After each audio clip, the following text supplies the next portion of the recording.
4 years into one of Europe's deadliest conflicts since World War II, the war in Ukraine may be entering a decisive phase. According to explosive news reports from Axios and the Financial Times, US and Russian officials have been secretly drafting a 28-point peace plan, one that could dramatically reshape the future of Ukraine, Europe, and global geopolitics. But the catch here is that Ukraine and Europe were largely excluded from the drafting process, and the terms being discussed, many experts say they resemble capitulation, not compromise. Welcome to TFI Global. Let's deep dive into today's analysis. A new US-Russia peace proposal for Ukraine, capitulation or pragmatic end to the war. Reports reveal that senior US envoy Steve Witkoff and Russian representative Kirill Dmitriev held two secret meetings in Miami, one in October and the other in November 2025. These meetings produced a confidential draft peace plan aimed at ending the nearly 4-year-long Russia-Ukraine war. According to insiders, the plan is modeled after the US-brokered Gaza ceasefire framework. But unlike Gaza, this proposal heavily favors Russian strategic interests. The most controversial aspect, Ukraine's allies in Europe, despite bankrolling most of Kyiv's defense and suffering severe economic consequences, were not part of this process. Let's break down the most alarming elements of the proposed agreement. First, major territorial losses. Ukraine would be required to cede full control of Donetsk and Luhansk, including remaining Ukrainian-held areas like Kramatorsk and Sloviansk, accept Russian control of parts of Kherson and Zaporizhia. In some interpretations, offer de facto recognition of Crimea as Russian. This effectively formalizes Russia's battlefield gains and redraws Europe's borders by force. Second, demilitarization.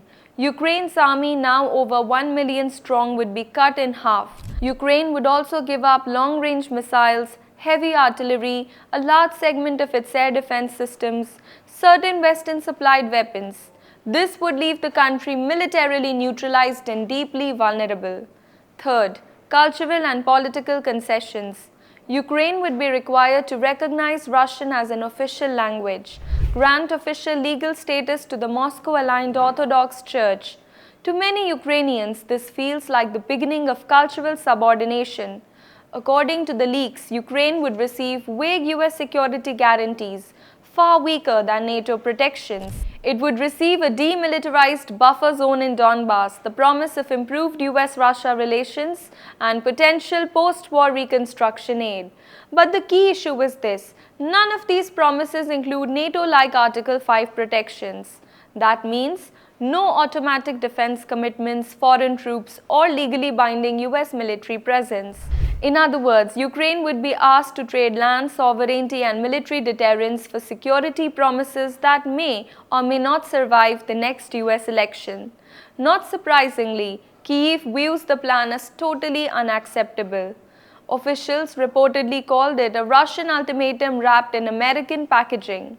President Volodymyr Zelensky has long insisted on complete restoration of Ukraine's 1991 border, full accountability for Russian war crimes, and strong, enforceable international security guarantees. None of these conditions appear in the leaked draft, but Ukraine's leverage is weakening. Russian forces continue advancing in Donetsk. Ukraine faces ammunition shortages, and recruitment challenges are growing, with Western aid slowing down. Some analysts warn that Kyiv may soon face the most difficult choice in its modern history: accept a deeply unfair peace or continue a war with dwindling resources. One of the most shocking elements of the drafting process is the total sidelining of the European Union. Just consider this. Europe has provided over 100 billion euros in aid to Ukraine. Europeans have paid massive economic costs, energy shortages, inflation, negative growth. Millions of Ukrainian refugees were absorbed by European Union states. And yet, when it came to shaping the future of Europe's security architecture, Europe was not in the room. This raises painful questions. Has Europe become a junior partner to the US? Has the continent surrendered strategic sovereignty? Did Europe pay the costs of war without receiving a voice in the peace? Many in Brussels see this as a wake-up call. Europe's decades-long reliance on American defense might now be its greatest political weakness. Supporters of the plan argue that the war must end before Ukraine collapses. Peace, even imperfect peace, saves lives. Russia will not accept defeat, so compromise is inevitable. The US must refocus on China, not Europe. Critics, however, warn that this rewards Kremlin aggression, sets a dangerous global precedent, fragments the international order, and leaves Ukraine permanently weakened, damages transatlantic unity. Some even call it the modern-day equivalent of Munich 1938, appeasement disguised as realism. However, the fact is that history is written by winners and Russia is writing the rules. As of now, the proposal remains only in draft form. There is no guarantee it will be signed or even presented formally. The endgame of the Ukraine war is now being shaped not in Kyiv, not in European capitals, but in private meetings between Washington and Moscow. For Ukraine, the stakes could not be higher. For Europe, the message is unmistakable.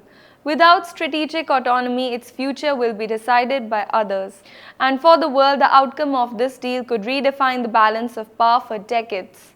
The next few months may determine whether Ukraine survives as a sovereign independent state, whether Europe regains its strategic voice, and whether Russia's special military operation ends through diplomacy or continues into a prolonged and devastating stalemate. This is the geopolitical crossroads of our time. Thanks for watching.